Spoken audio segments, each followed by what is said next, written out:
Nos protegen. Nos defienden. Nos ayudan en momentos de necesidad. Pero se les está destruyendo desde adentro.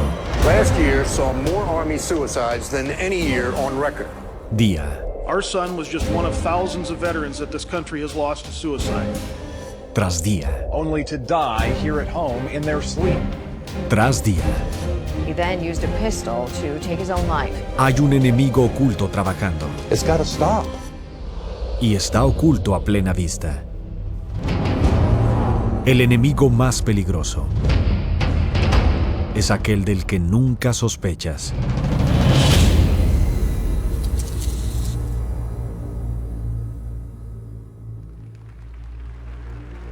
...18 de junio de 1940...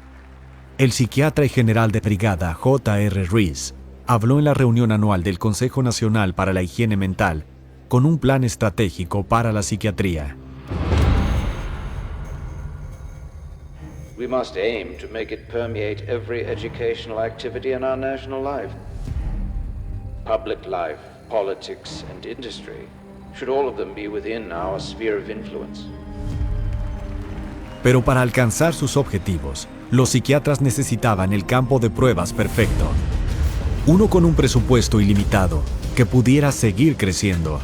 It's all about money. Billions of dollars. It's our tax money. Un campo de pruebas con un suministro interminable de recursos humanos. More people than any other organization in America. These troops are the guinea pigs. They're being experimented on. Un campo de pruebas donde cada orden se obedece, sin preguntas. You have to obey those orders. You don't have an option. I'm legally obligated. Y un campo de pruebas donde un daño colateral se etiquetaría como confidencial. This story has been censored every step of the way. El brigadier general Rees sabía dónde buscar. The Army and the other fighting services form rather unique experimental groups, since they are complete communities. And it is possible to arrange experiments in a way that would be very difficult in civilian life. Fue una astuta táctica, sobre todo bajo el disfraz de la ayuda. And now his soldier was sick, and unless we do something for him, he may remain sick for an indefinite period of time. Gentlemen, you are not requested to treat these patients. You are directed to do so. Los psiquiatras habían llegado muy lejos. Hacía solo 20 años antes, prácticamente no se había oído hablar de ellos en la vida militar. It wasn't until World War I that they came out of the asylums and sort of worked their way into the military. It was a very slow, very gradual insertion. Lenta y gradual, porque simplemente no se podía confiar en los psiquiatras. Y por una buena razón. Sus tratamientos nunca se ha sabido que fueran científicos. De hecho, muchos de sus procedimientos experimentales se clasificarían luego como tortura. One of the first uses of psychiatric treatment actually goes back to World War I when it was used on German soldiers who were deserting and trying to leave the front because of the horrors of the trench warfare on the Western Front. A este tratamiento se le dio el nombre de cura de Kaufman, a partir de su inventor, pero muy pocos la habrían llamado terapéutica. Al soldado traumatizado se le conectaba una corriente eléctrica que se aumentaba hasta que no podía soportarlo más. En el proceso, el especialista le daba sugestiones hipnóticas. Diese Kaufmann-Therapie wurde von den Psychiatern als Heiltherapie angewandt und eingeführt.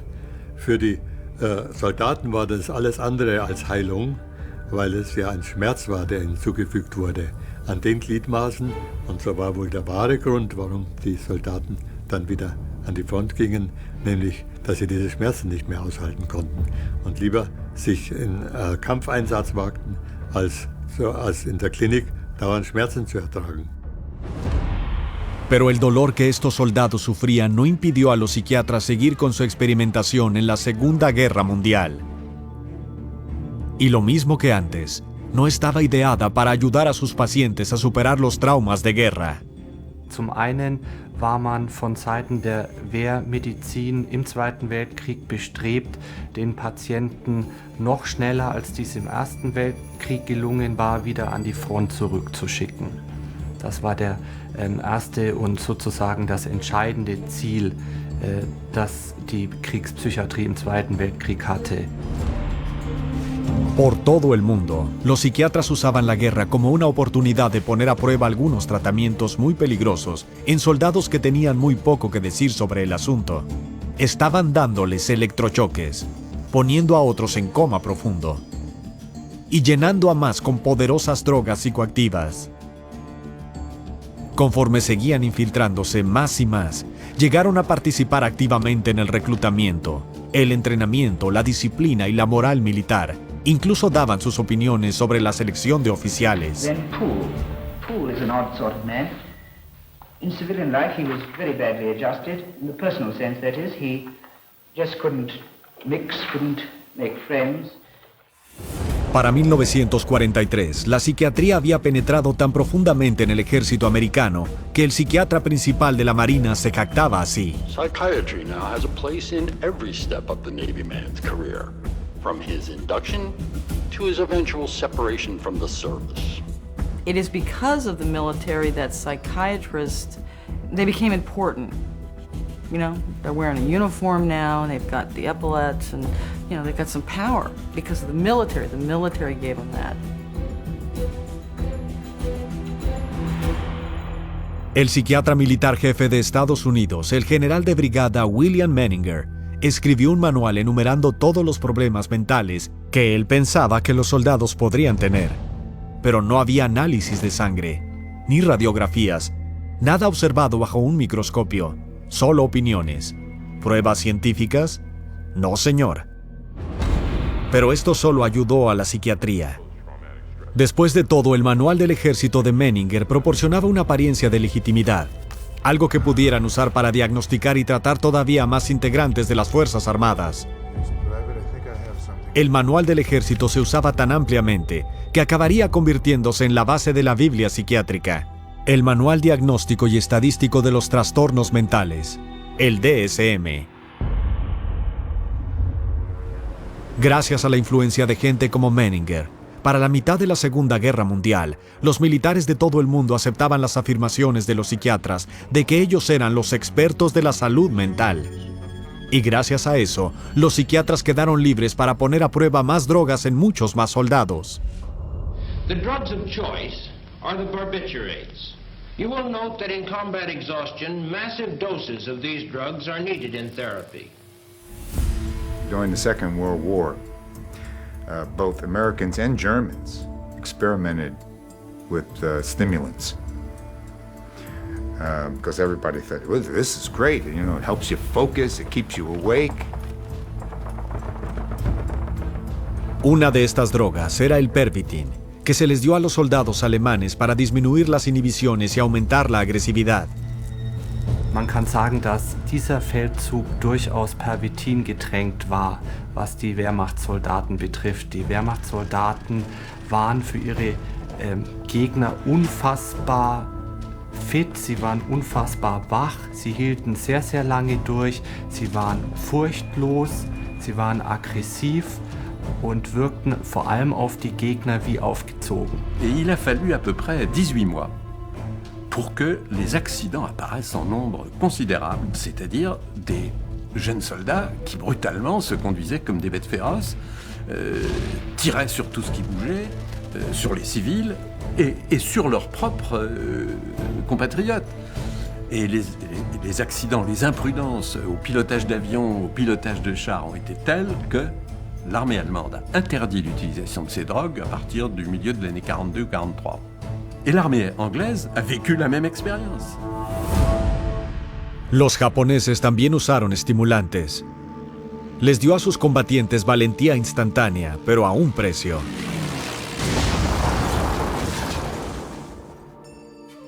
El soldado de esta foto fue un piloto torpedo de la Segunda Guerra Mundial.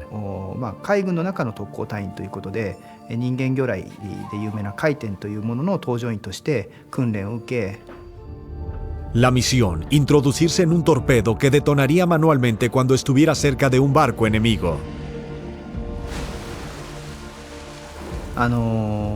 海軍の中ではね、とにかく先行艇部隊、先行艇による特攻を、とにかく成功させるためにということで、海軍ぐるみでっていうかね、でもってとにかく搭乗員たちにアンフェタミンを投与させて作戦行動を成功させるということがもう行われてたということですね。Aunque sobrevivió a la guerra, la vida de este hombre estaba destrozada. で実際に私の叔父も、帰ってきて、復員してきてからそういった形で今度メタンフェタミンヒロポン中毒になって、で今度ヒロポンが禁止されたわけですよね。今度は何になってか、もうアルコール、もう本当にアルコールはひどかったです。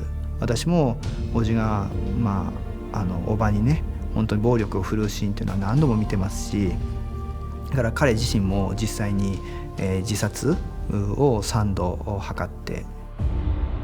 Desde la década de 1950 hasta los años 70, los psiquiatras en países como Inglaterra, Estados Unidos y la URSS continuaron usando a sus militares como campos de pruebas para un arsenal de nuevos tratamientos experimentales.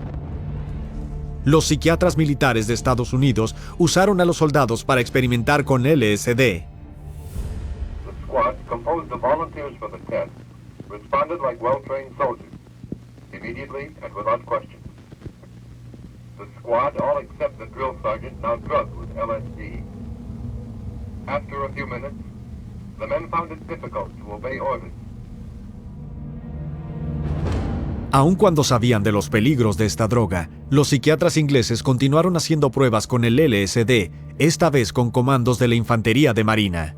Unknown to the troops, the drug was added to the water on the second day. At 11:40, the first effects of the drug make their appearance. The men no longer take cover, they relax and begin to giggle. 70 minutes after the administration of the drug, with one man climbing a tree, the troop commander gives up, saying, "I cannot do anything about this. I cannot control the men and I can take no action myself. I am wiped out as an attacking force." Los psiquiatras soviéticos les dieron a sus soldados Dios sabe qué. В советской армии я служил поваром, и обычно перед обедом приходил доктор, врач, и давал нам пакетик, чтобы мы сыпанули в борщ или там в кашу и размешали. Но мы обычно говорили, что это такое. Это нормально, это витамины. Но что это такое, я не знаю. Тем более, что мы, повара, обычно свою долю вынимали из котла до того, как приходил доктор. A lo largo del tiempo, a los soldados se les han seguido dando drogas psiquiátricas para usos nunca estudiados ni aprobados. Ha sido un experimento colosal. In the Falklands campaign, air crew were given uppers and downers so that their flight duty rotas could be maximized. We've gotten reports that the Gulf War II pilots do take amphetamines, they do take dexedrine, and that at the nighttime they're given Ambien to bring them down so they can sleep. So they're continuously on this up and down kind of scenario. Certainly in the Iraq, Afghanistan wars, psychiatry has played a huge role, huge. La psiquiatría es ahora una sección aceptada de los militares por todo el mundo. Se nos dice que deberíamos confiar en los psiquiatras, que son las autoridades. Hay, sin embargo, un problema. Las cosas no han mejorado, solo han empeorado.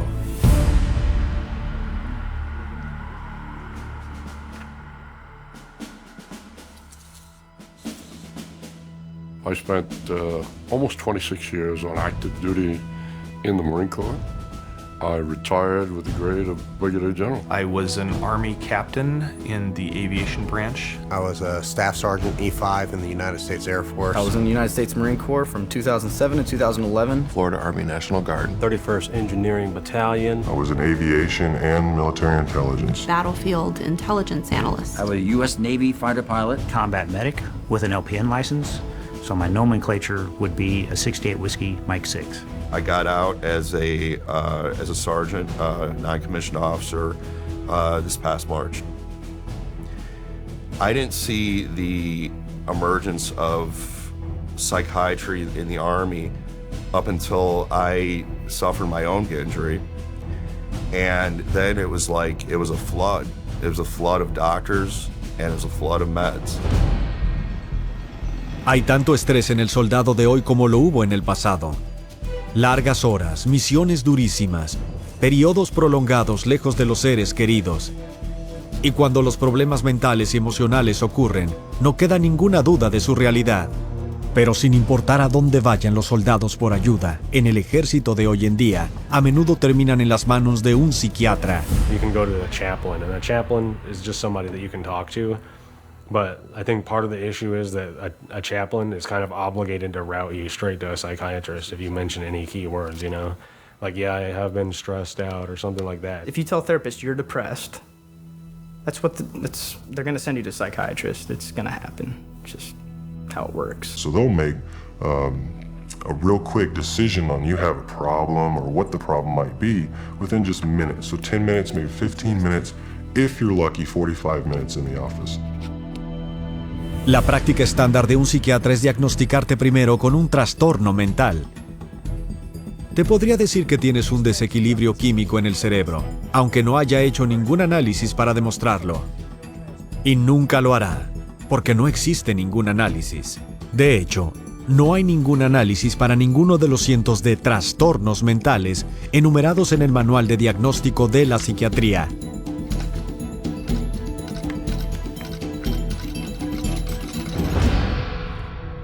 Psychiatry, especially, has no objective means of making any diagnosis. In general medicine, at least you have x-rays and blood tests to go on, and so that's the big dilemma faced by psychiatry. They have zero ability to diagnose, so they have zero ability to treat. No physical abnormality has ever been found. So there is no physical abnormality to demonstrate by an MRI, a CT, an EEG. It's another fraud, pure and simple. It's another fraud. Así que los psiquiatras están diagnosticándote enfermedades del cerebro, cosas físicas que están mal con tu cerebro, que ni siquiera pueden demostrar que existen. There were no medical tests of any kind. There were no blood tests. Nothing that I could tell that was scientific in any way or medical in any way. Somebody suggests that you have a disorder, a disease or something, there should be some sort of objective test. It's not unreasonable to ask for it. It's not unreasonable to insist on it. Pero no obtendrás uno de los psiquiatras, solo sus opiniones. Y no tendrán miedo de dártelas. There are troops that are seeing psychiatrists who are automatically, before they even open up their mouth, being diagnosed just because of the way how they look. The psychiatrist told me that I would never amount to anything in the military again because of the emotional trauma I experienced and my current, at the time, my depression levels, my stress, my anxiety. I was never going to accomplish anything in the military. I would never be a good soldier again. And the only viable option that the military saw was to discharge me. When a psychiatrist says your life is not worth anything because it's been all some sort of psychosis or some sort of trauma event, or you've got this disease or that, or some brain chemical or whatever, a soldier's life turns into nothing. Cada año, a miles de hombres y mujeres uniformados se les diagnostica con una enfermedad mental, a veces 2 o 3. Esto ha llegado a estar tan fuera de control que el Pentágono gasta ahora $2,000 millones al año en salud mental únicamente. Y el presupuesto de salud mental de la Administración de Veteranos ha detonado, disparándose desde menos de $3,000 millones en el 2007 hasta casi $7,000 millones en el 2014. Es mucho dinero gastado en una profesión que ni siquiera puede producir pruebas para sus enfermedades cerebrales bajo un microscopio.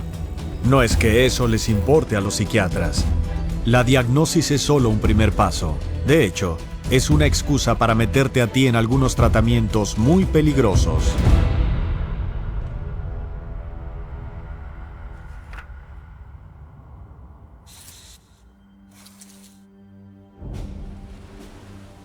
I joined the Navy when I was 17, and I was medically discharged, I should say, from the SEAL teams. I served my country with America's best in a time of war. And I had the honor of leading them. But I did lose, my swim buddy, which is the guy you go through SEAL training with. And that gave me a survivor's guilt that I can't begin to describe. And, I make it through combat in multiple firefights and nothing. I got blown up by an IED, it broke my neck, and I didn't know it at the time. But I lived with that for like 5 years, make it through all of that. And I come back and they almost kill me with pills. El resultado casi inevitable de un diagnóstico psiquiátrico es una receta de droga psiquiátrica. Los psiquiatras no hacen más que eso. Y han estado recetando mucho. Del 2005 al 2011, el Departamento de Defensa de Estados Unidos multiplicó por 7 sus recetas de drogas psiquiátricas. Eso es más de 30 veces más rápido que en la población civil. La campaña de drogas no es diferente para los veteranos. We get this guy from the Veterans, I think the Veterans Administration or something like that.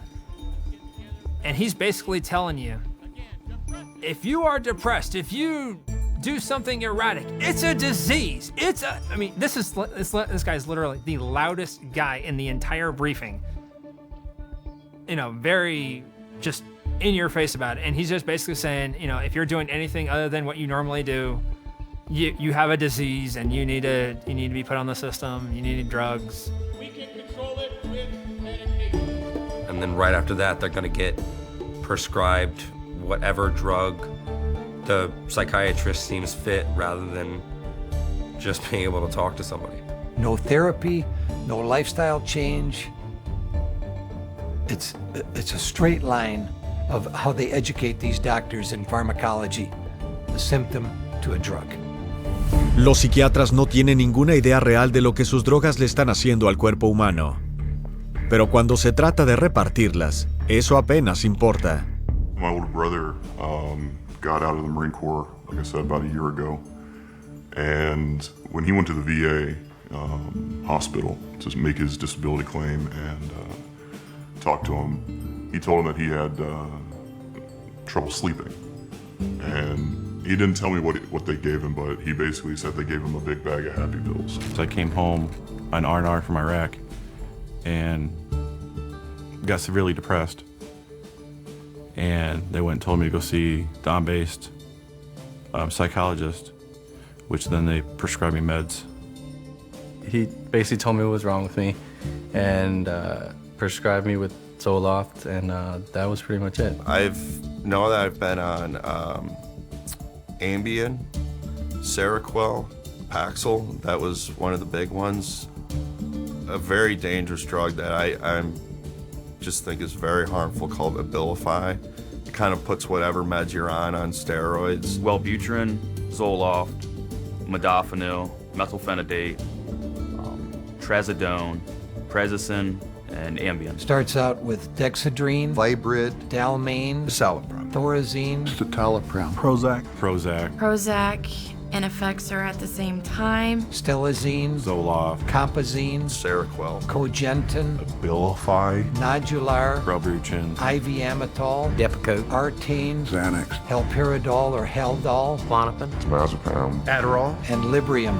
5 milligrams to 300. 300 milligrams. 1,200 milligrams of lithium a day. Most individuals who would be given these drugs have no clue what the drug is, really, or what it can do to the mind, really. They just don't know. So it's a blind date. And and sometimes it turns out to be kind of an ugly one. La medicación del ejército ha rebasado todos los límites, en especial en Estados Unidos. En total, en los últimos 10 años, el gobierno de Estados Unidos ha gastado más de $4.500 millones solo medicando a los soldados y a los veteranos. De hecho, en 2011, el Pentágono gastó más en pastillas, inyecciones y vacunas que en helicópteros Black Hawk, tanques Abrams, aviones de transporte Hércules C-130 y los misiles Patriot combinados. The use of both psychiatry and psychotropic drugs has just ballooned in the U.S. military. Every soldier that I've talked to, every time they've seen a psychiatrist, they would prescribe them some kind of psychotropic drug right off the bat. I would say 60 to 70% of the soldiers we saw in our center were on medication. Let me give you an example. I was on a committee, a scholarship committee for veterans at a college, and they invited the VA psychiatrist to come in to give a talk about post-traumatic stress disorder. But at the very end, I raised my hand, they said, how many of your veterans that you see do you medicate? And initially he tried to skirt the answer. He said, I see the most difficult. And I said, we all see the most difficult. How many do you medicate? 98%. It's criminal. Y no es que esté mucho mejor en el resto del mundo. I deal a lot with a lot of our soldiers within our NATO brothers and sisters. Canada, New Zealand, Australia, UK, Germany, France, Belgium, and even soldiers down in Italy and even in Spain. Each and every one of them have complained about the issues dealing with psychotropic drugs with them. I was stationed in Germany for a while. I was in Kosovo for a while. And they had talked about that, yeah, when they see the psychiatrist, they do give them psychotropic drugs. So it seems like it's a worldwide problem. A lot of our veterans who've told us that when they went for help whilst they were still serving, they were then prescribed medication. It didn't help. Quand on envoie un patient chez un psychiatre, il ressort directement avec des molécules chimiques. Et ça, on commence à avoir les effets secondaires et on commence à avoir les problèmes. І справді, психіатри давали військовослужбовцям небезпечні наркотики, при цьому знаючи, що військовослужбовці мають в руках небезпечну зброю. Och någonstans så finns det ju någon drivande orsak till att vi skriver ut mer och mer piller. Men vi får ju inte det förväntade resultatet. Pero sin importar el país, esto es el ejército. Y en el ejército los soldados no tienen elección salvo seguir las órdenes. When I'm wearing this uniform, if I'm ordered to see a psychiatrist, I have to go to see a psychiatrist. If I'm not in this uniform, I can tell them no. The suggestion to go see the psychiatrist came across as a heavy recommendation. It wasn't a direct order, but it was, this is something you should go do. It's something that needs to be handled. You should go do this. Y luego está la presión que te ponen para que tomes los fármacos. I actually asked my commander that. I said, do I have to take these drugs if is this an order? And they all just stared at me, wouldn't give me a no or a yes, imply that I'm supposed to take this. If I would have refused, I probably would have lost my rank or lost opportunities in the military because I wasn't taking care of the property of the military, which was my body. Most of the troops that I talked with did not want to take the psychiatric drugs, did not want them, did not need them, and rebelled at having to take them. But they were told that if you don't take these drugs, you can't get your compensation and you can't get any more VA treatment if you deny the drug usage. So they did. I have heard that military personnel have been ordered to take these drugs. My response to that is, that's an illegal order, and I had that verified by a Judge Advocate General right here in Washington, D.C. It's illegal to demand that. If a psychologist tells you that you have to take it or you're going to lose your benefits, you need to report that psychologist to the proper authorities. Oficialmente, 1 de cada 6 miembros del ejército está tomando una droga psiquiátrica como mínimo. Pero esto es lo importante. Según el Comité de Servicios Armados del Senado de Estados Unidos, nadie sabe cuántas drogas se distribuyen a los soldados. Ni siquiera hay un rastro de ello en papel. No hay receta, solo se distribuyen. El hecho es que la cantidad de gente que toma drogas psiquiátricas en el ejército es probablemente muchísimo más alta. En concreto, cuando tantos califican para la mayor combinación de diagnosis-medicación psiquiátrica de todas.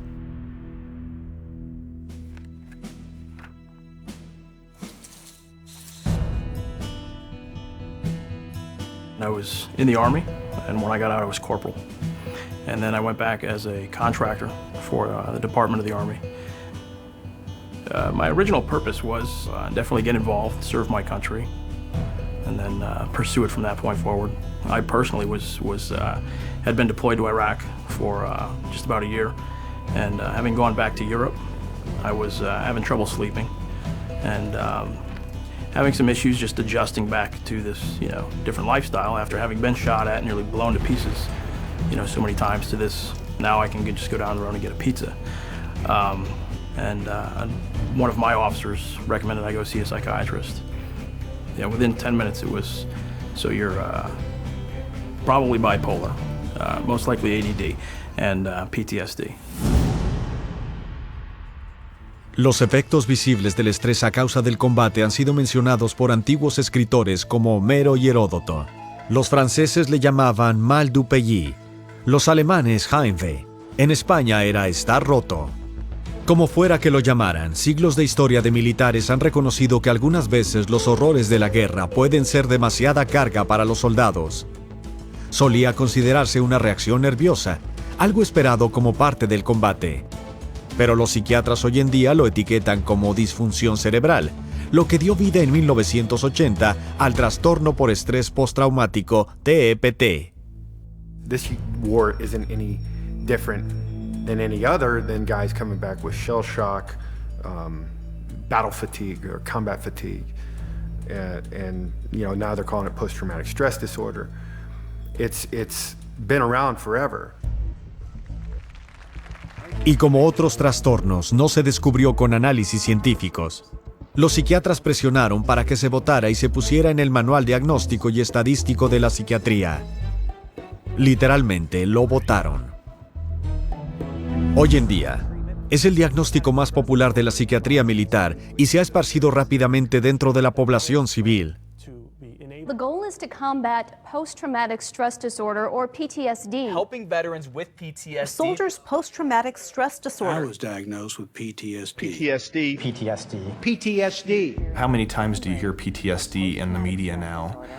People really don't understand it, I don't think, and we're just trying to assign a label to people, our soldiers and sailors that are coming back from these very horrific events that they're being witness to. People who suffer from post-traumatic stress are reacting to a traumatic event in a normal fashion. What we believe is that the military is treating veterans in particular with post-traumatic stress as though they have a mental illness.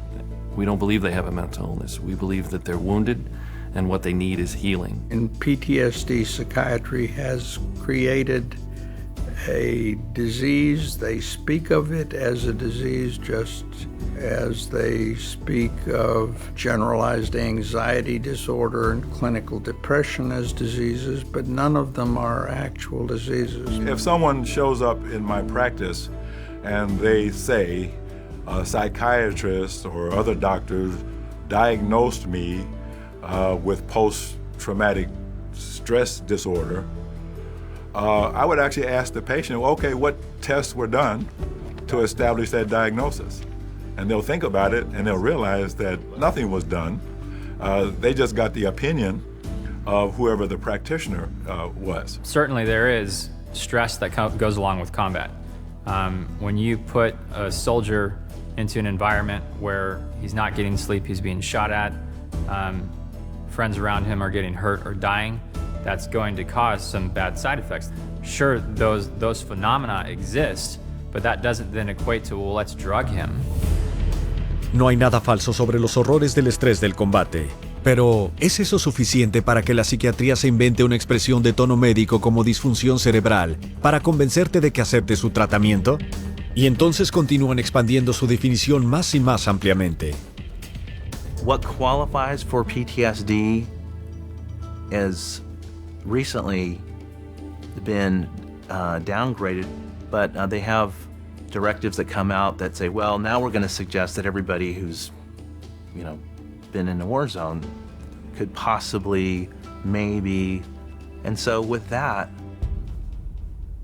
anybody qualifies. What I saw with the new privates coming in is they were just out of basic training and they were given psych drugs for PTSD, for being in basic training for 9 weeks. I was diagnosed with PTSD because I came back and I was a little jittery.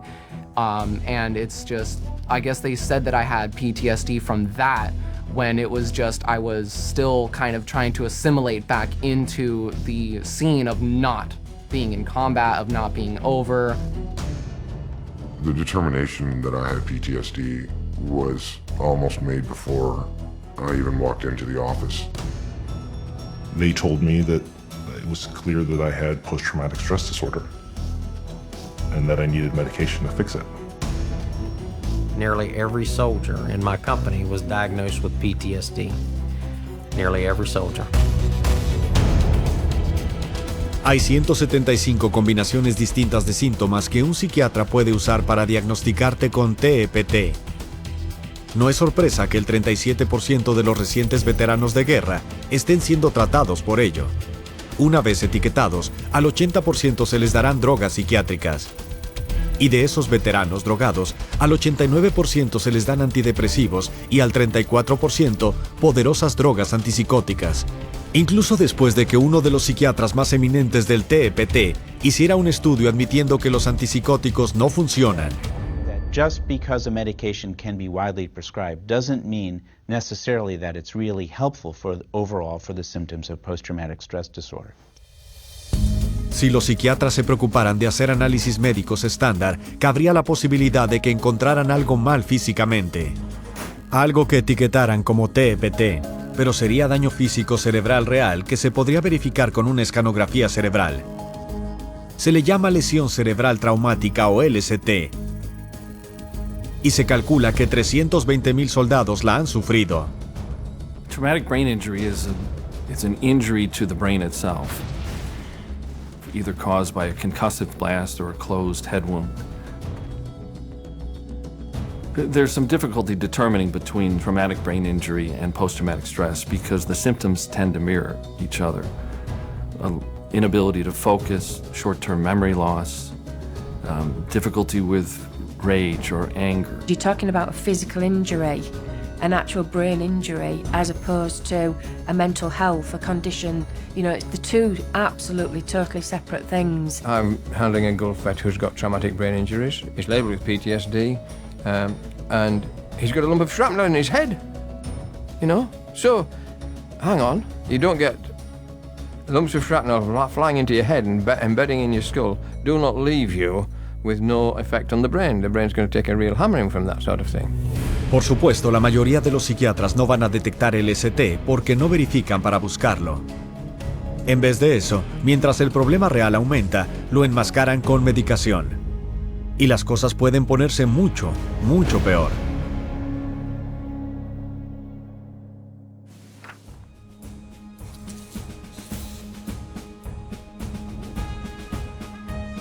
I think my main goal why I joined the military was, the first thing is to get money for college.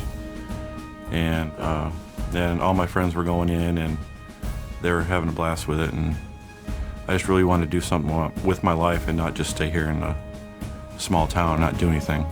I served in 2 branches of the military. I served in the Marine Corps and also the Army, and got out as a specialist also at 84. When I was in the Marine Corps, I never went and saw a psychologist, but when I was in the Army, they told me I had to go see one. At that point, he diagnosed me with PTSD and prescribed me Prozac and Wellbutrin in Iraq, still carrying a weapon, still in the combat zone. The psychologist said that my anxiety and depression, everything, like stuff like that, should actually go away. And actually it did not, it got worse. La vida de un soldado es exigente. Se te entrena para estar alerta, decisivo y concentrado, y en una forma física y mental excelente. Es una necesidad. Pero las drogas psiquiátricas pueden hacerte ineficaz para el combate. Los psiquiatras saben esto, pero aún así afirman que son terapéuticas. Esta es la realidad. All psychiatric meds are mind-altering drugs. People don't put that together, but they're mind-altering, and they have side effects, disaster side effects. One of the most significant problems about every psychotropic drug that I can think of, the stimulants, the tranquilizers, antipsychotics, mood modulators, are unpredictable. I can give the same drug to 20 different men, and they'll have 10 different reactions to it. Nadie, ni siquiera quien la receta, sabe lo que te va a pasar con una droga psiquiátrica. Cada una es diferente y cada una tiene una larga lista de efectos secundarios en letra pequeña en el encarte del paquete. My friends that take the drugs that I'm prescribed have very bad balance, a terrible memory. They have difficult talking clearly, speaking clearly to each other. Their reaction times are very slow, and they have a hard time concentrating. It pretty much just erased all feelings that I had. So I was just there. A lack of motivation, really. I just stopped caring. I was constantly demotivated, very worn down all the time. I was constantly sleepy, like not tired, just sleepy. I could stop doing something and instantly fall asleep. 1 minute you can be on patrol, next minute you'd be asleep. That's what those pills do to you. They make you tired. I would get headaches, but it's not like a normal headache. It would be like sharp pains just zapping through my head. My anxiety level was through the roof. I had heart problems. I put on 20 to 25 kilos of extra weight. I probably gained 40 pounds over the course of that period of time. I was up to almost 300 pounds. I was in metabolic syndrome. My body my adrenal system had completely shut down. My muscles had seemingly turned to water, and I could not lose weight for anything. I can't ever think of anybody who's ever said, I feel better. This has helped me. I can't honestly think of anybody who's ever said that to me. And I've seen and talked to a lot of veterans in my time. These are supposed to be the finest, most elite soldiers, physical combat machines, and they're being given something that's harming them, that's destroying not only their body physically, but also their minds mentally. Los psiquiatras te dirán que los beneficios de sus drogas exceden los riesgos. Esto es basura y es falso científicamente. Ha habido amplios estudios que demuestran que las drogas psiquiátricas como los antidepresivos no funcionan mejor que una pastilla de azúcar. Pero algunos de los efectos secundarios de la droga no solo son dañinos, son letales.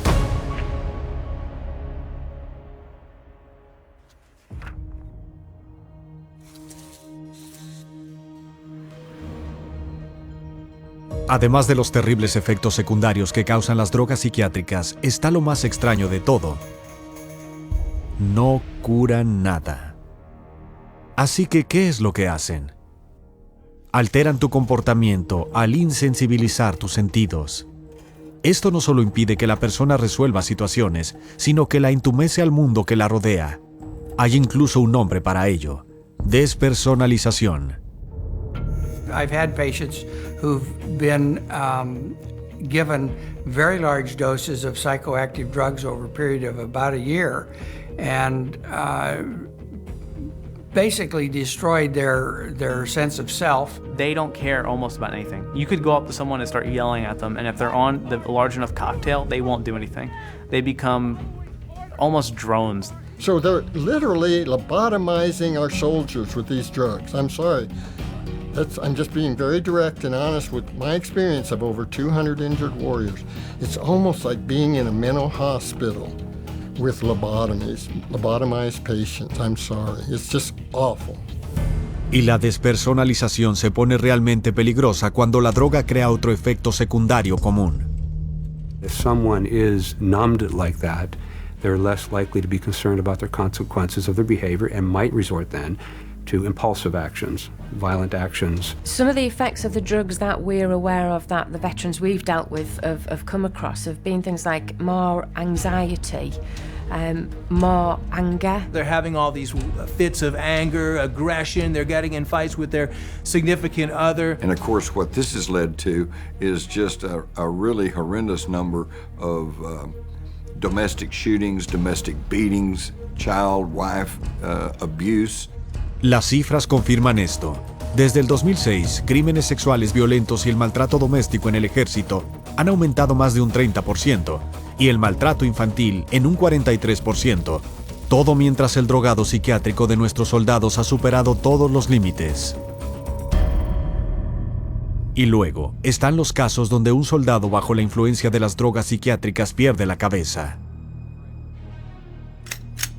This one particular morning, the soldier was in our unit, and most of the soldiers in our unit are on some type of medication. And she was waiting for the soldier.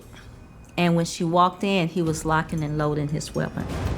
And she asked him, "What are you doing?" And he looked at her, he said, "I don't know." And she said, "You were locking and loading," which means he's putting his ammo in his weapon. And she asked him, then she said, "What were you gonna do?" He said, "I don't know if I was just gonna shoot myself or shoot up everybody in this building, and then myself." And we were there. 11 de mayo de 2009. El sargento John Russell abre fuego en una clínica de campaña en Bagdad. Mata a 2 oficiales y 3 reclutas. El día anterior, su psiquiatra le había recetado antidepresivos. 11 de marzo de 2012.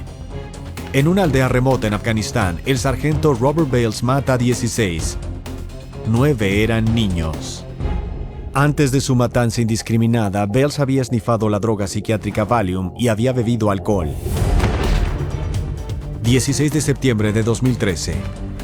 El veterano de la Marina, Aaron Alexis, lleva un fusil al arsenal naval en Washington, D.C., donde mata a 12 personas a sangre fría. De acuerdo a los informes, a Alexis se le había recetado el antidepresivo Trazodone. He talked about it. He said he went to the VA and they would give him some medicine. Estos son algunos de los muchos en manos de los profesionales de la salud mental, justo antes de cometer horrorosos actos de violencia. El soldado de primera David Lawrence, quien mató a un jefe talibán en su celda cuando había tomado Zoloft y Trazodone. Terrence Tyler, un ex marín que abatió a tiros a 2 compañeros de trabajo y luego a sí mismo en un supermercado de Nueva Jersey. Se le había diagnosticado depresión grave y tomaba Prozac. Y Eddie Ray Rove, quien mató a un miembro de comando de élite condecorado. Acababa de salir de un hospital psiquiátrico 4 días antes, donde recibió tratamiento para el TPT. Drugs and weapons do not mix. Okay, it's a recipe for disaster all by itself. They're seeing things different. Their mind has been altered. The brain has been altered.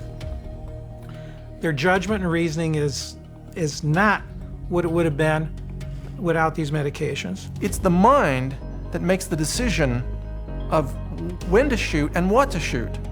It's the mind. If you alter the mind and you imbalance the mind, which is what psychiatric drugs do, you change the results of who or what gets shot on the battlefield or at home after the battle is over. Las drogas psiquiátricas no solo causan violencia en los soldados, provocan a la gente de todos los ámbitos sociales a cometer tiroteos masivos mortales en nuestros hogares, lugares de trabajo y escuelas. Y luego está la cuestión de qué podrían causarse a sí mismos.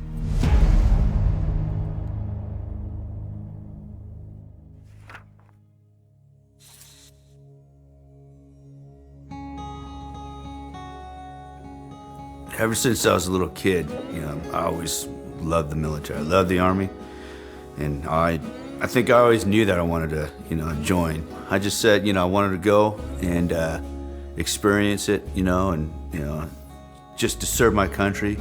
And then I went to the recruiter station. I said I want to jump out of airplanes and ride motorcycles. And right then they said, "We got a job for you," But I did it, and it was good. It was right after combat. So, I started getting these dreams and flashbacks and all that stuff, and then, kind of like big anxiety and all that stuff. And And I went to my doc, and they said, "Yeah, we got to get you some meds," and they gave me them, and that was it. You first start taking it, you feel great. Whoa, and then it just it's like you get immune to it, and then let's take a higher dose. Let's take a higher dose. In my experience, I didn't see anything helping at all. I felt like it was making everything worse. I gained like 40 pounds. Taking the meds. We looked it up, and that one med, I don't remember what it was called, but it said it acted like you had like 1,500 calories every pill you took, and I had to take it 3 times a day. If he missed a dose, then the whole family would know, the whole house would be kind of on edge because you couldn't talk to him. He would snap. You take your meds, and you can just start feeling it going down, and then you're just like, bam, and you're a zombie, It almost seemed like he just didn't care about life anymore. He wasn't himself. My body was breaking down, and my wife, she's all into herbs, and she's saying this isn't right. And then one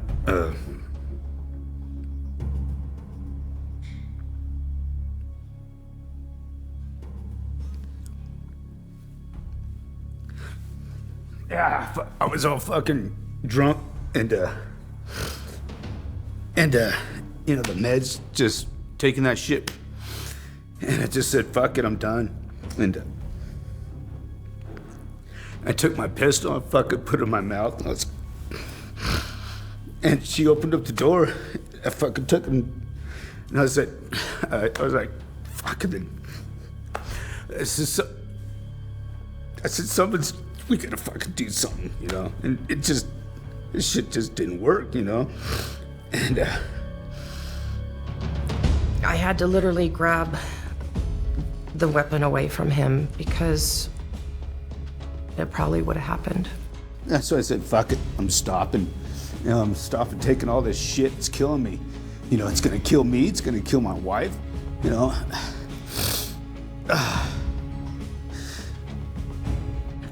That was the straw that broke the camel's back. It wasn't working, and something had to be done. I didn't want to lose my husband. I didn't want him to kill himself, and I didn't want to be killed as well in the process. I knew I wasn't me, it was the drug that was doing it, and I knew I had to change or I'd be dead, and that's why I changed it.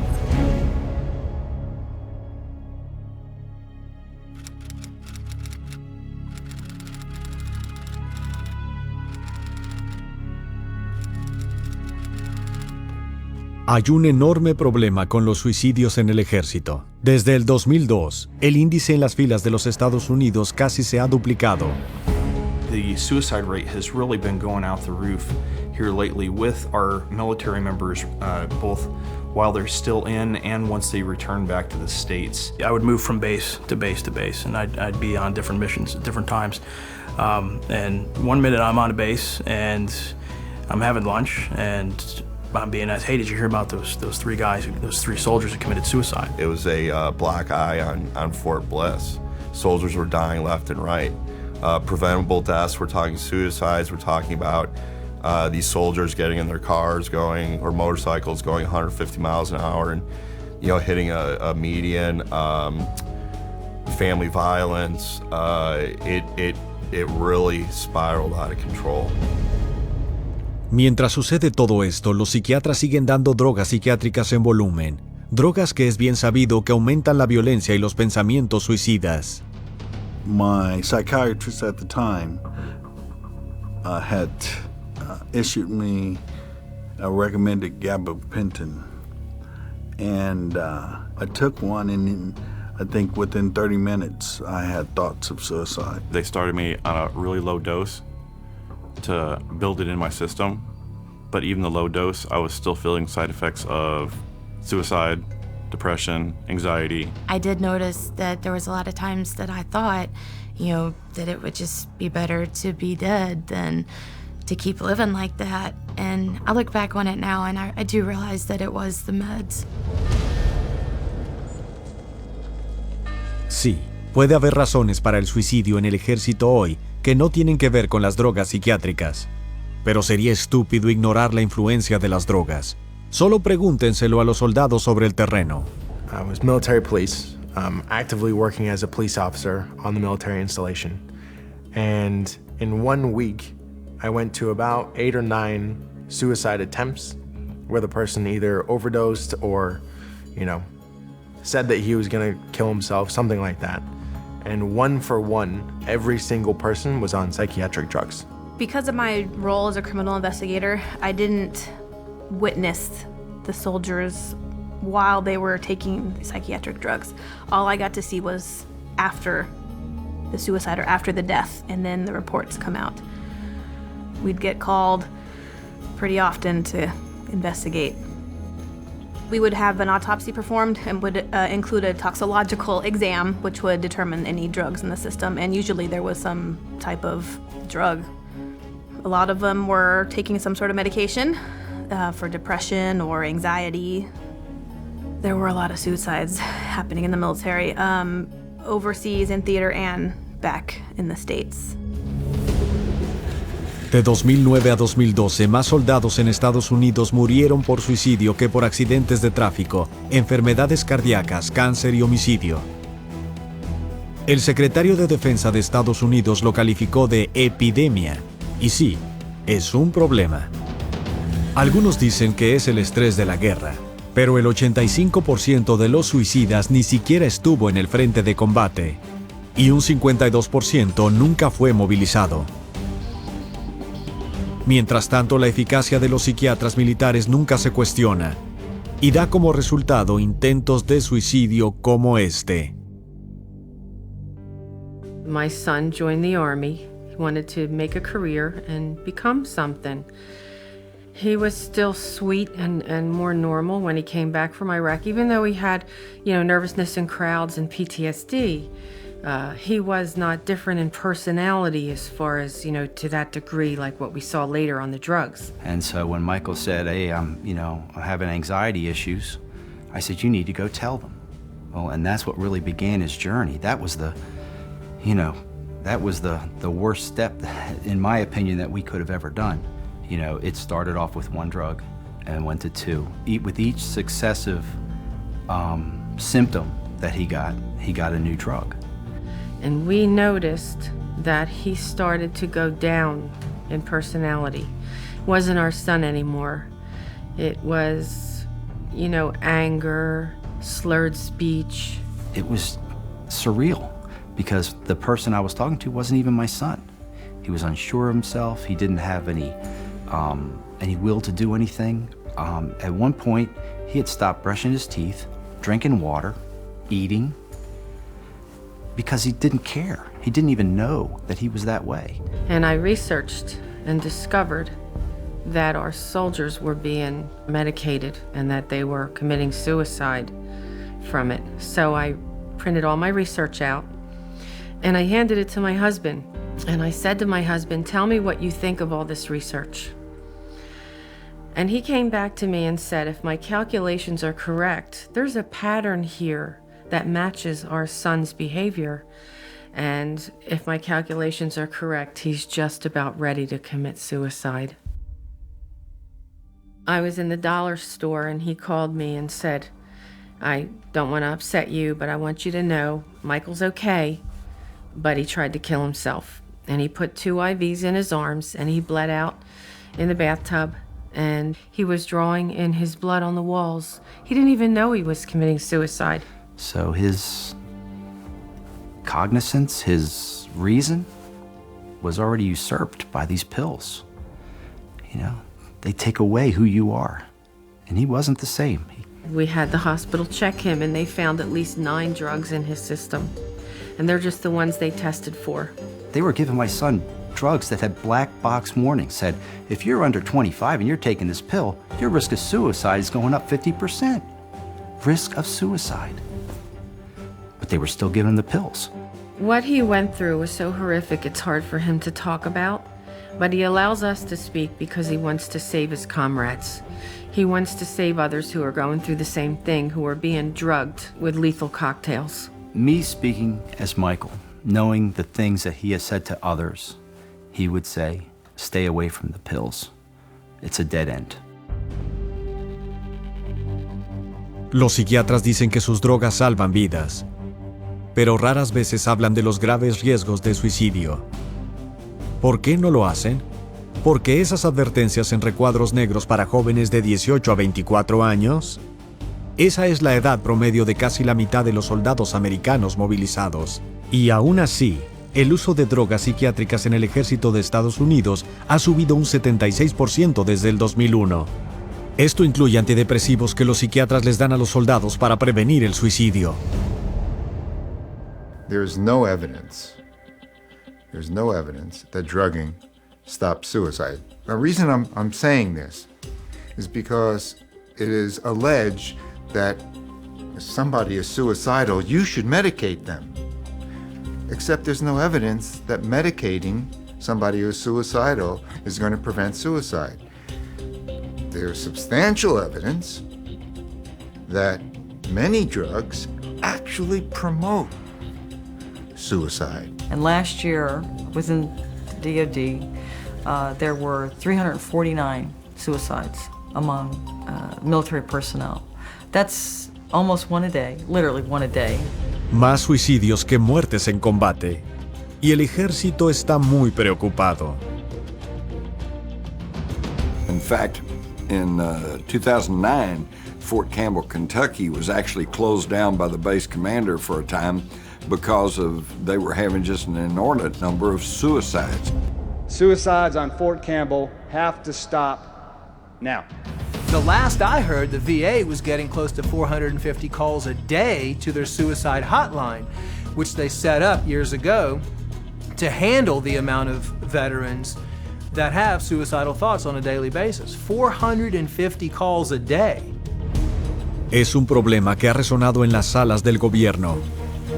One of the biggest concerns I have about the military is the inordinate number of suicides that have taken place among active duty and those who've left the military. 3 years ago, I got Congress to hold hearings to examine the relationship between suicide and increased use of medications, and there was a direct parallel. The amount of suicides were increasing proportionate to the amount of medications being introduced. So, do antidepressants cause suicide? Of course they do. So, don't blame the soldiers. Don't blame the military as a whole. Blame the corruption of the military by the psychiatric industry that is peddling false, dangerous medicine, that is peddling a kind of modern-day quackery, calling it treatment, but delivering suicide. Y mal como está dentro del servicio activo, los veteranos la tienen mucho peor. Se están suicidando en un promedio de 22 al día, uno cada 65 minutos. ¿Pero consideran los psiquiatras detener alguna vez el drogado con fármacos? No. En vez de eso, es un asalto total.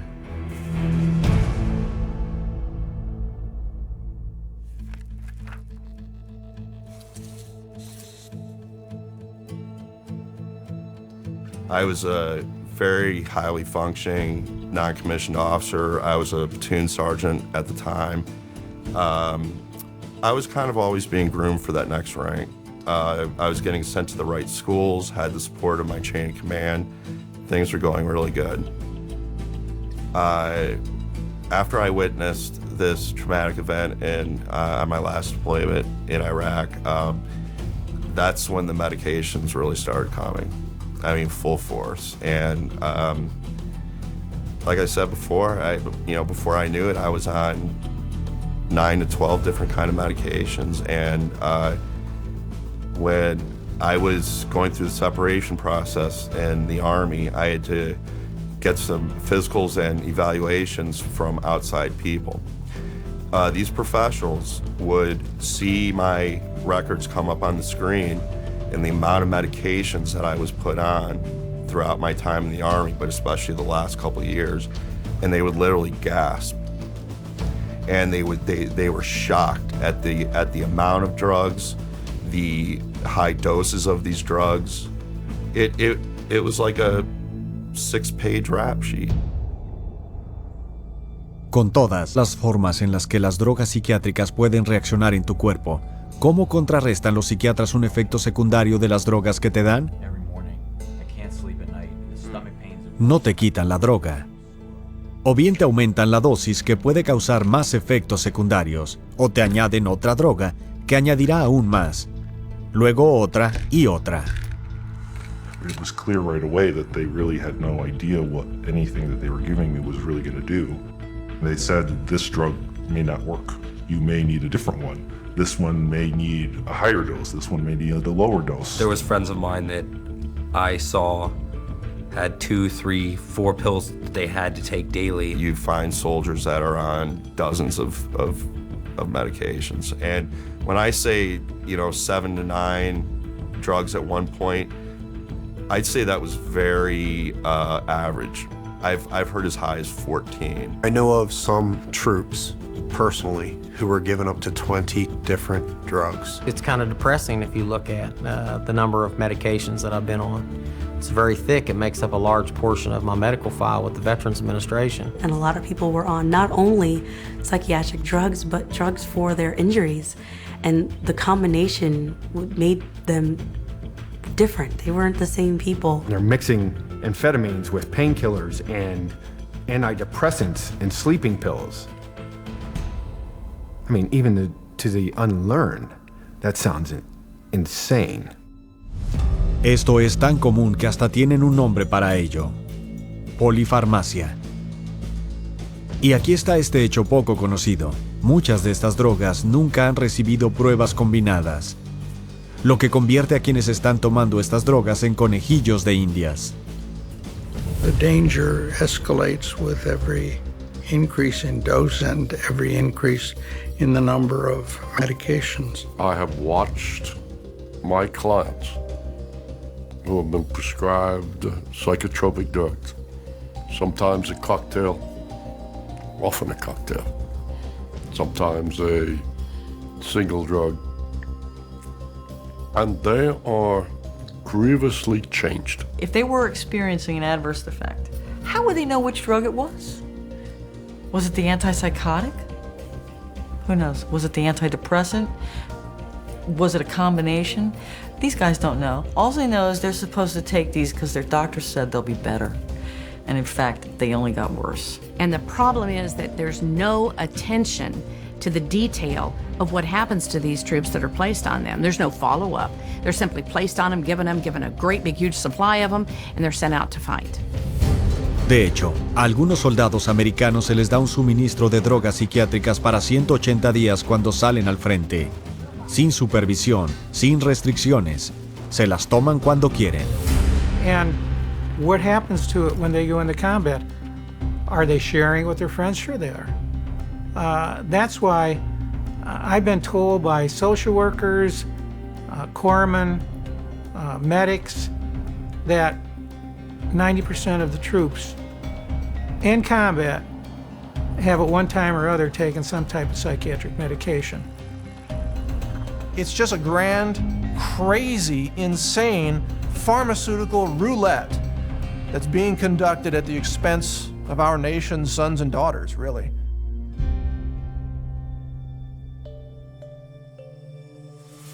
My husband never did drugs, nothing, never did anything. And I dated him 5 years before I married him. And he never did anything like that. And then when he was in Afghanistan, the psychiatrist over there started giving him the medications for depression and, of course, the pain that he was in because he had been hit. And the first time he got hit, they just started drugging him up. And the second time he was hit is when they sent him home to me. And 2 weeks after him being home, the violence was so incredible.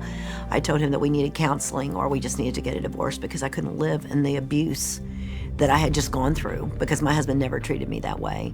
Needless to say, at that point, I didn't realize that these drugs were affecting him. At one point in time, my husband was on 21 drugs, 21 at one time. I mean, and it was craziness. This is not, I don't even know who this person is that I lived with. I've tried to get him help right from the beginning with the drugs, and they're refusing him any help. They just keep continuing to give him the drugs, and he's not getting any treatment. His physical needs are not being met, and he's continuing to deteriorate on a daily basis. The whites of his eyes are now yellow. They have a yellow tint to them. His skin color is green and gray.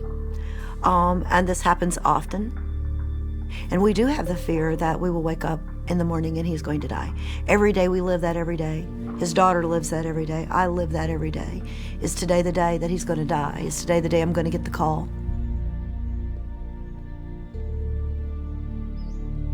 They need to give me my husband's life back, is what they need to do. They need to take him off the drugs so that he can think. He can't think. He doesn't know. La horrible realidad es que una vez que tomas drogas, salir de ellas es un infierno.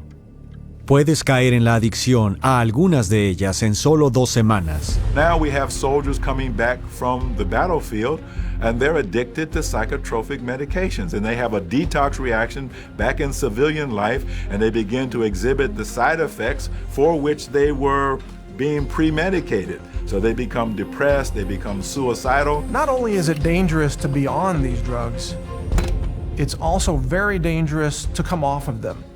In fact, in many cases, the suicides happen immediately after someone stops taking an antidepressant drug. So if you do that, make sure you do it in a way where you have medical supervision and you have a support system in place so you can get off of those drugs safely.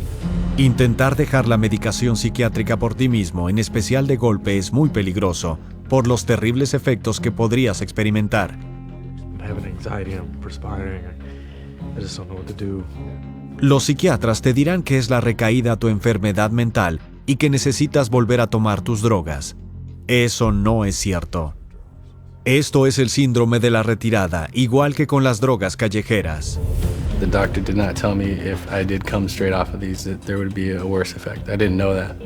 So when I did come off it, I fell harder. These are actually addictive drugs, and I didn't know how to act without them. The withdrawal process is rough. And one of the things that I experienced is all these emotions, all these feelings, all these trauma, all this sadness that wasn't being dealt with, wasn't being cared for. It was just being medicated. When I got off all those drugs, it was like a floodgate. Even though you come off those pills, there's a period of time for, I think, a long, long time that stuff is coming out of your system. And sometimes you think that life would be better if you were dead. Es alucinante ver cuántos soldados vuelven a casa adictos a las drogas psiquiátricas. Una investigación en el ejército de Estados Unidos descubrió que cerca del 35% de los soldados de la unidad de transición de soldados tienen un problema con las drogas recetadas. Y muy a menudo, la adicción no es temporal, sino para el resto de una vida. Pero puede ser todavía peor que eso. Porque a veces estas drogas se pueden volver letales, golpeando con rapidez y sin avisar.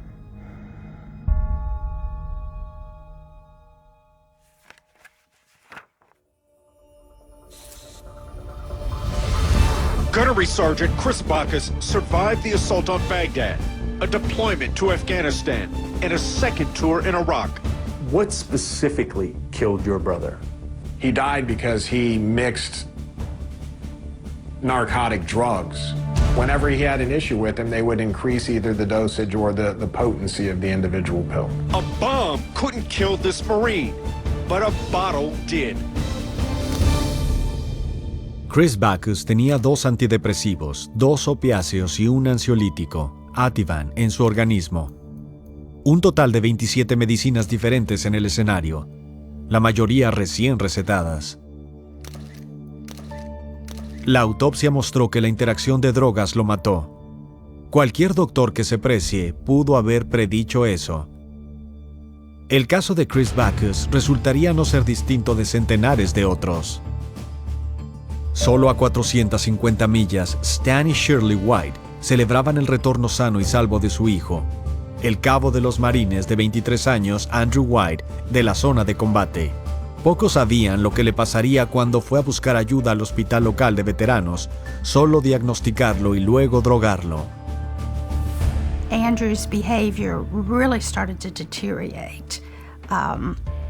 We saw more and more withdrawal. We saw anger issues. At one point, he slept for 2 or 3 days at a time. The psychiatrist, their solution to his deteriorating condition was to increase his medications or to change the medications. El 12 de febrero del 2008, el cabo White murió mientras dormía. Ni siquiera se movió, sencillamente murió. The coroner's report said it was a intoxication of these drugs. Did not mention, but his heart stopped beating. Andrew being 23, being very healthy, not having any major issues, you shouldn't die in bed. Era uno de 4 veteranos, solo 20añeros, encontrados muertos en sus camas en Virginia Occidental, con solo meses de diferencia entre sí. Esto llevó a la tenaz investigación de un neurólogo de San Diego para descubrir la causa.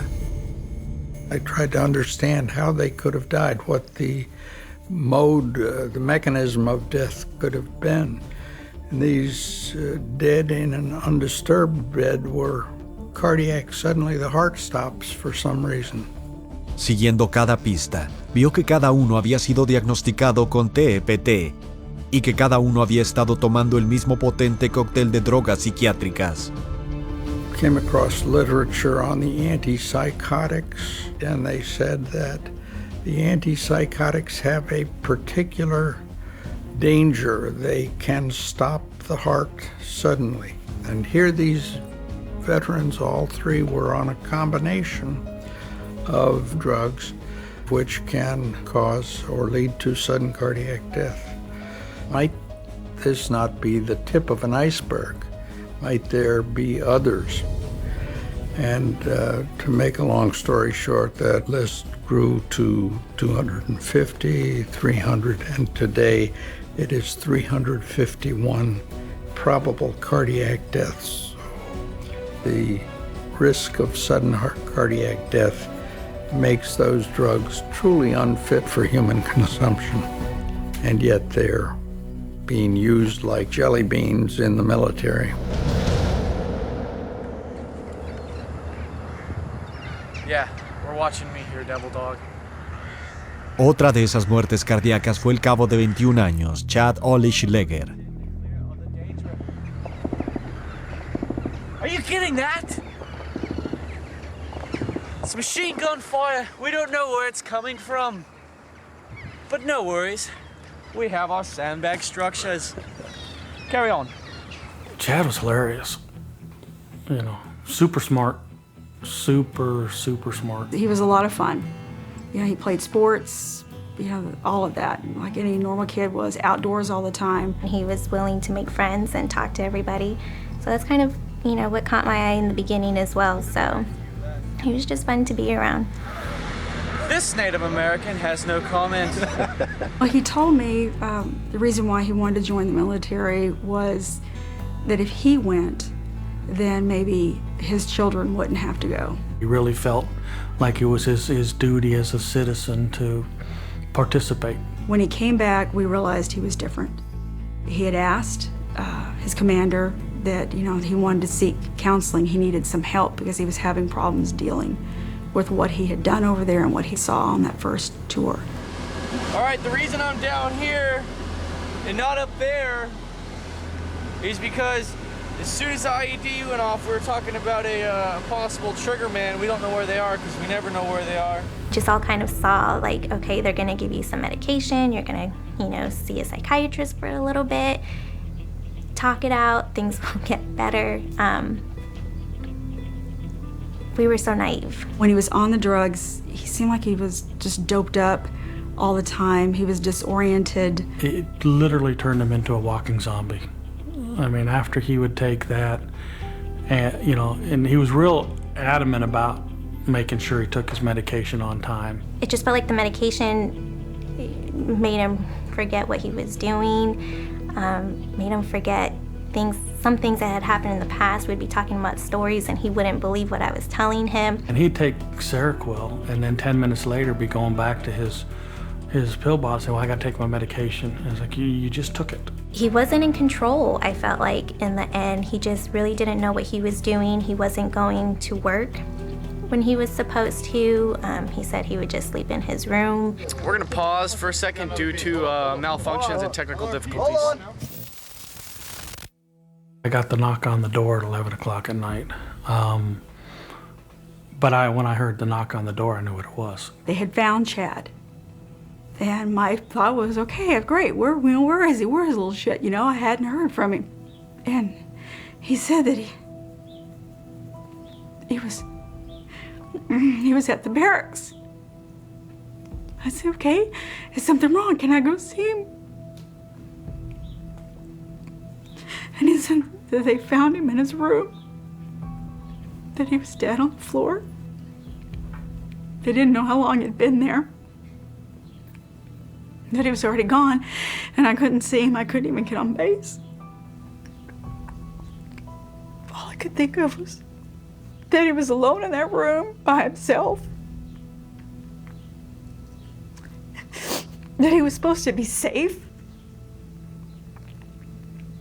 It was harder for us because we always expected, if he's in the military, he's in the Marines, we kind of expected that if he were to die, he was going to die when he was out on deployment. You know, he was going to die, you know, killed in action, something. We didn't expect him to come home and die. I had a doctor at Texas A&M University read the autopsy and then said that the levels of the meds in there were not excessive. They were in line with what was prescribed. Nothing was out of range of dosage, but they looked at it and they said, how come he's taking, 7 of them? It's a lot. And the doctor looked right at me and said, they killed him. I blame the psychiatrists and I blame the doctors for prescribing those pills. Those are the ones that never checked up on him and let him walk out with all the other pills, didn't take any of the pills away, just kept giving him more pills. And they're the ones. Good morning, and hoorah. Los psiquiatras llaman a esas muertes accidentes por sobredosis, pero encarémoslo, esto raya en homicidio por negligencia. Y mientras nuestros soldados sucumben uno a uno con los niveles recetados de estos cócteles letales, te tienes que preguntar si los psiquiatras se preocupan siquiera de encontrar la razón. Es suficiente saber que los soldados están muriendo, pero este consumo de drogas va más allá de la víctima. También puede afectar las vidas de sus seres más queridos.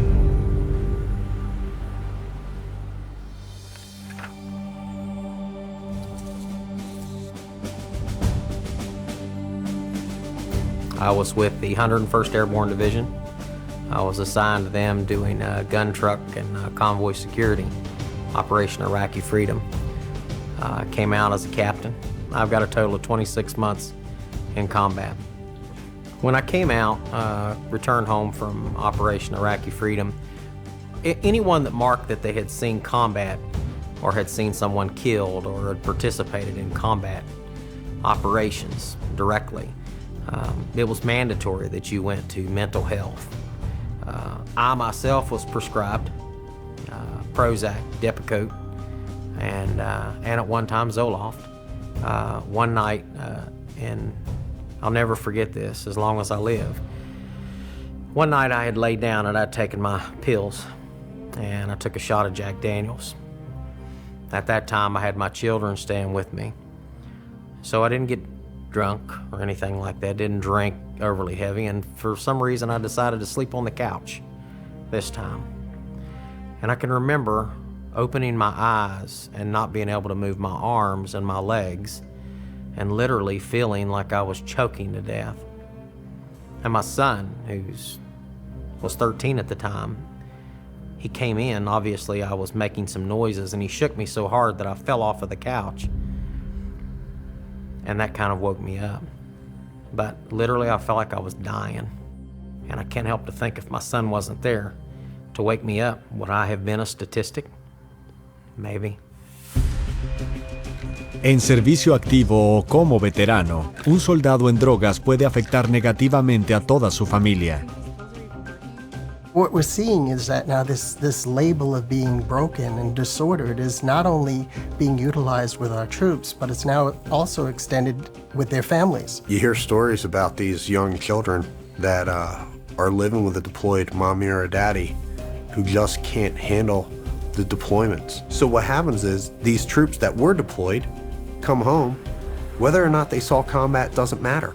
They're still being forced to take a subjective questionnaire, psychiatric questionnaire, and based off of the results are getting told to do these drugs. And when they take the drugs, they become somebody that's different than what that child remembered them to be. Now that child has to deal with coping in a way that is very different than what they had to deal with when the parent was initially home. That child can't handle it. So what happens? Mom and dad says the child needs to go see somebody for help. Child goes seeks help. Child gets the same drugs that mommy and daddy's on. Instead of dealing with the problem the right way, it's a lot easier to give a kid a pill, which ultimately destroys that young mind and ultimately erases somebody from society when that child commits suicide.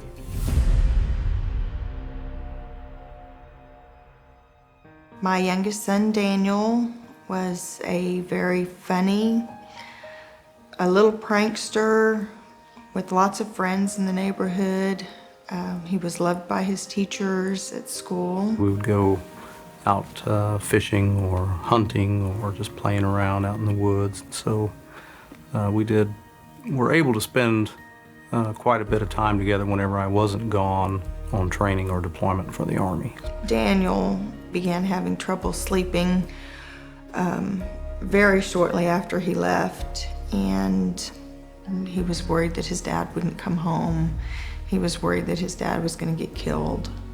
And we saw the psychiatrist for 10 or 15 minutes, and he prescribed something to help him sleep, and also Celexa. Well, when she started telling me about the medications, I was very concerned.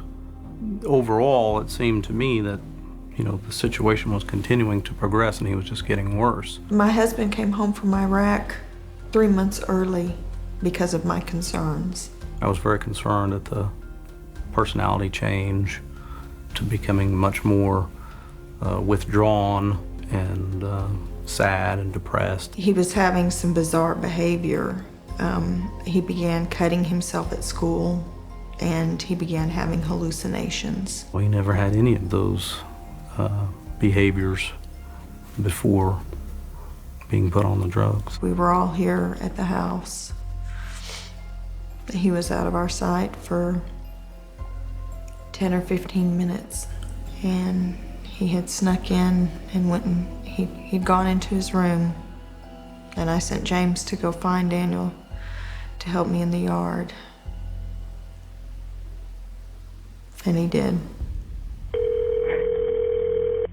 What was your emergency? We need an ambulance. What's going on? My little brother hung himself. Okay, what's his name? Daniel Radens. My mom is performing CPR right now. Okay, let me transfer you. Don't He was an innocent little boy who was just worried about his dad, who prayed every night that his dad would be safe, and that his dad would come home, and that angels would protect him. But there wasn't anybody to protect my son. Psychiatry in the military took our youngest son from us and ruined our family. Los niños son ahora un objetivo enorme para la psiquiatría. 1.900.000 niños tienen padres en el ejército y 1 millón han tenido padres movilizados. Y cuando eres un niño pequeño preocupado por mamá o papá, eso te convierte en presa fácil. The numbers of children who have been put on drugs within the military TRICARE system is astounding. You know, it's just exploding. So it has an effect, a ripple effect on the entire family unit. Now, today, we're finding out outpatient psychiatric treatment for children of deployed active duty service members has reached an all-time high at 2 million visits. How many drugs are these children being forced to take now? Sea la que sea, es una cifra elevada. Según un estudio en el diario de la Academia de Psiquiatría Infantil y Juvenil, el 91% de todos los niños que visitan a un psiquiatra infantil salen con una droga psiquiátrica. ¿Es esto lo que queremos realmente para nuestros hijos? Hay que preguntarse, ¿por qué con todos estos fracasos los psiquiatras siguen dañando a la gente, drogándola, volviéndola adicta, creando violencia y suicidio? Es por la más deplorable de las razones.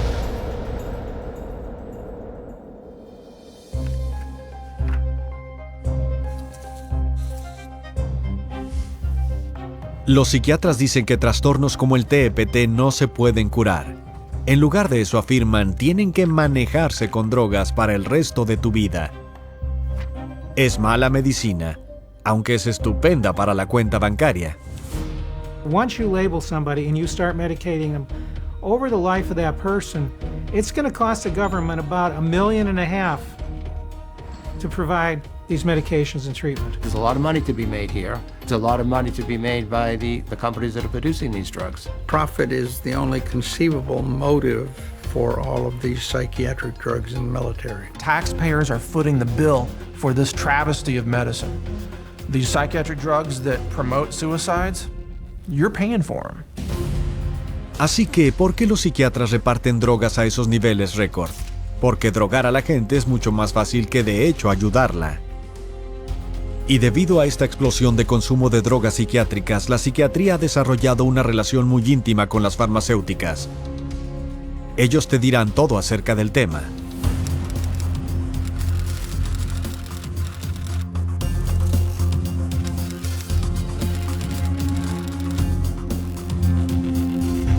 Por desgracia, casi en cualquier lugar que mires encontrarás conflicto de intereses financieros. Por ejemplo, Matthew Friedman, psiquiatra y director del Centro Nacional de la Administración de Veteranos para el TEPT.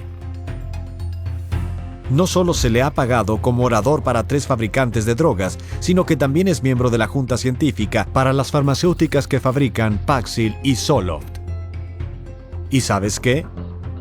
Resulta que estas son las 2 únicas drogas psiquiátricas aprobadas por el gobierno de Estados Unidos para tratar el TEPT. Luego está la doctora Elspeth Cameron Ritchie, que hasta hace poco era la psiquiatra superior en el ejército de Estados Unidos. Elogió el antipsicótico Seroquel por ser una droga muy útil para el tratamiento de la ansiedad y las pesadillas relacionadas con el combate. Seroquel no solo no está aprobado para ese propósito, está relacionado con muertes cardíacas repentinas. Los soldados lo llaman Serokill, serocidio. En las calles es la heroína del bebé. Ese mismo año, Ritchie promovió el uso de drogas psiquiátricas en el campo de batalla en una transmisión por internet, parcialmente financiada por el fabricante de Seroquel.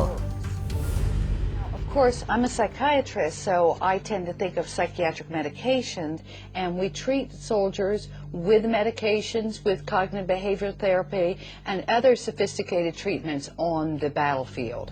Finalmente, está el psiquiatra y exgeneral de brigada Stephen Xenakis. Cuando estuvo en el ejército, exigía que se hicieran exámenes psiquiátricos a los soldados, cuantos más, mejor. Hoy en día, el ejército examina a sus soldados tanto como 5 veces. Un examen psiquiátrico obligatorio cuando vuelven a casa y otro como seguimiento 6 meses después. Y estos exámenes están cargados de conflictos de interés. El desarrollo de uno de estos cuestionarios recomendado por el director de Sanidad del Ejército lo financió Pfizer, el fabricante del antidepresivo Zoloft. Otro programa de tests para los soldados y sus familias lo administra un grupo al que 8 fabricantes de drogas le dan millones de dólares. Pero Xenakis quiere su propia rebanada del pastel. Está listo para ganar millones como director de una corporación que vende un escáner para el cerebro que planea usar para el diagnóstico del TEPT. En resumidas cuentas, con la psiquiatría todo es dinero. Sin duda no se trata de ayuda. Y sin reformar este sistema roto e ineficaz, el Departamento de Asuntos de los Veteranos de Estados Unidos ha contratado a otros 1,600 trabajadores de la salud mental solo para manejar los problemas que la propia profesión empeoró. If all we're doing when we get more mental health professionals is more of the same thing, but then it's a fool's errand. Y para el soldado que se alistó con el ideal del deber y sirvió con honor, todo se reduce a una palabra: traición. One of the things I have the benefit of really is getting thousands of emails a week, whether it's from veterans or other people suffering from pharmaceutical damage. It's specifically veterans these days. We see an increase. We see people calling out and saying they feel betrayed. They are very proud to serve, fight for their countries, protect, the people back home, their loved ones. And I think all they ask for is to come home and be treated fairly, given answers and looked after.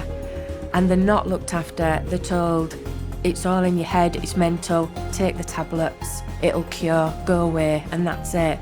And I think that is betrayal. For a word to use for those people is an understatement. It's the deepest betrayal of a human being to kill them while claiming you're treating them, to call it medicine and deliver death. Y todo es totalmente innecesario, porque hay esperanza y no requiere de tratamiento psiquiátrico.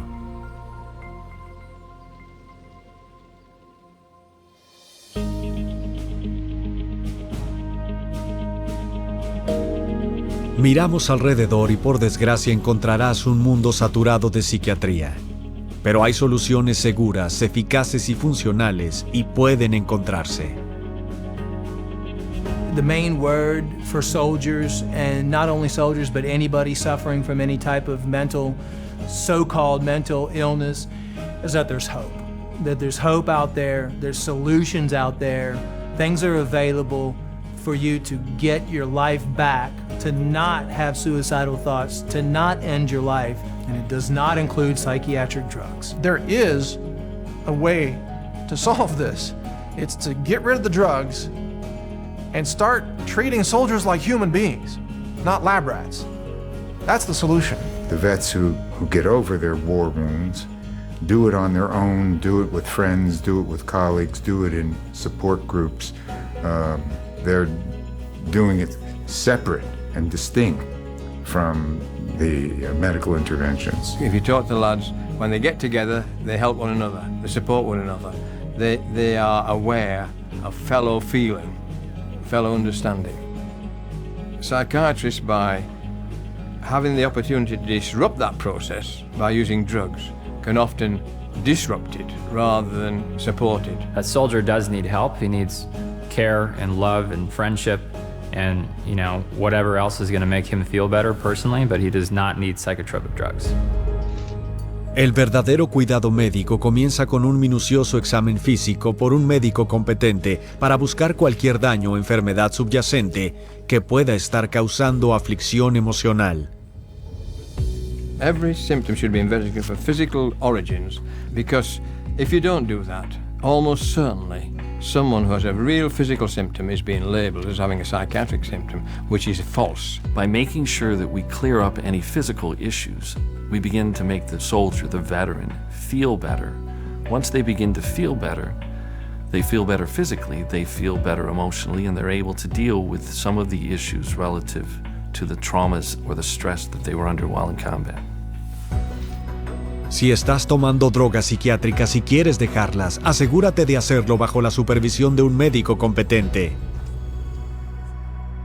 Getting off the drugs is one of the best things that I've done, and because it's helped me out. It helped me be back being Mike Mezin, and it really saved my life. It's transformed my life, but at the same time, it's also made me look real hard at the damage that those drugs were doing me while I was on. And it was that type of incident that catalyzed my resolve to aborting the system that I was in and moving forward with a non-pharmaceutical approach, which has been phenomenally successful for me. I'm not the same person.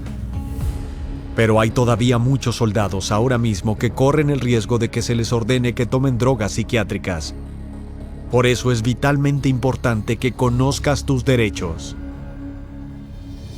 There is an obligation for the service to take care of our sons and daughters that are sacrificing themselves and giving an oath to defend the Constitution with their life. I mean, that's a big deal.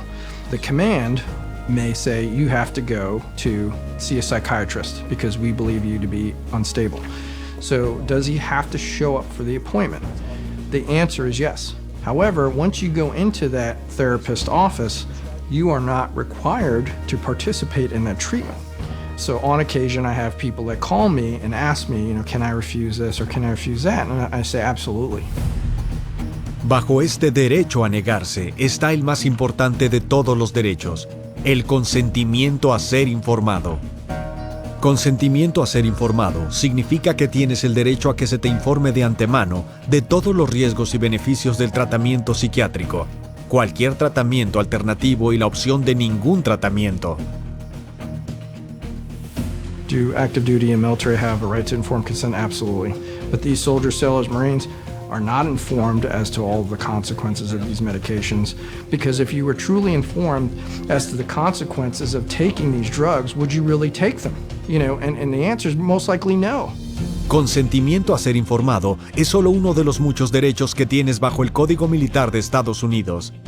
Muchos otros países también ofrecen los derechos de consentimiento a ser informado, pero eres tú quien debe exigirlo. Participa y háblale a los demás de estos derechos. Muchos valientes sobrevivientes a la psiquiatría militar y sus familias están denunciándolo ahora, y tú podrías ayudarles. I don't want another family to experience what we've experienced. Unfortunately, that's happening. This is an outrage. What's going on here? Are these young people just guinea pigs? Apparently so. My daughter was a guinea pig. And she's gone. One of Tony's last things, he always told me, just keep speaking up, Mom. Even if you only help one person, just keep speaking up. My goal is not just to tell Anthony's story, but I feel it's a story that's not unique. It's something that's happening to so many of our troops. As an advocate for my son and an advocate for wounded veterans across the country, our group that I work with, we're trying to make a change in that direction. So we made it our mission that we're gonna tell everybody we can and have the website have as much information that we can. We've got to get the word out to our soldiers. Don't take these drugs. Don't take these drugs. It's the beginning of the end. Se necesita una acción inmediata no solo en Estados Unidos, sino en todo el mundo. Más soldados y veteranos británicos cometieron suicidio en el 2012 que los que murieron en combate. Lo mismo con el pequeño ejército australiano durante la pasada década. El 20% de las muertes entre los soldados alemanes en el extranjero es por suicidio, y el ejército ruso tiene un promedio de un 65%, que es más alto que el resto del país entero. So, what is the solution? Get rid of psychiatry and mental health.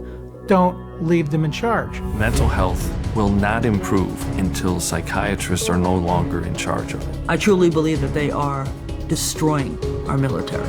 The battlefield is safer than psychiatry. Do you understand that? Statistically, you are less likely to be shot by an enemy than to be killed by a pharmaceutical drug. That's the truth about psychiatry. Y aún así, la influencia de la psiquiatría va más allá del ejército. Es como J.R. Reese lo planeó. El tratamiento psiquiátrico experimentado y desarrollado en el ejército, esparciéndose por cada resquicio y rincón de la vida civil. La psiquiatría es en la actualidad una industria internacional que genera $330 mil millones al año. Prometió ayudar. Entrega dolor, daño y muerte. El enemigo oculto ha sido revelado. Lo que ocurra ahora depende de todos nosotros. Tienes los hechos. Defiéndete.